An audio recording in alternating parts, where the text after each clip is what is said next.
Hi guys, it's Ginn. Welcome to my channel. It's good to be back and I hope you love this Jasmine CP soap.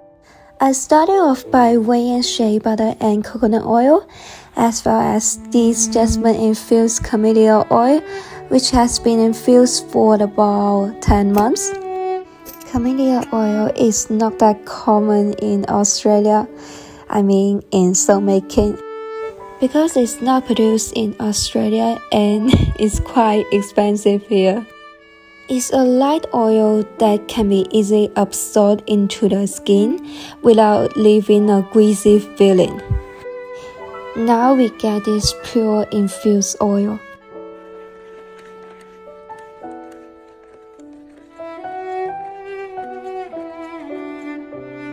That is the colorant I made with jojoba oil and green oxide.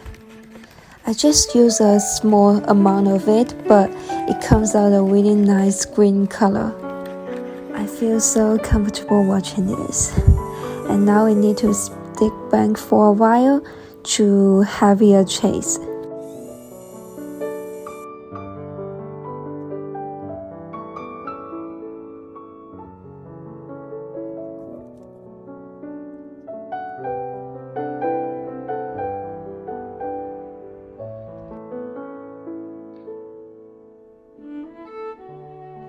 Sorry guys, I didn't feel the process of making a topping of soaps because the fragrances oil accelerated the chase a bit, so it was quite a mess. But anyway, it set up just fine.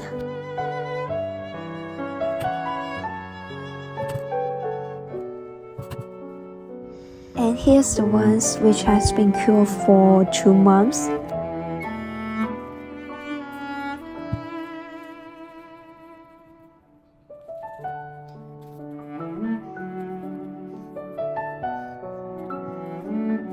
When you're selling your soaps, it's really important to label all the ingredients you use, in case someone is allergic to some of the ingredients, and it's really important to let them know what I use in these soaps.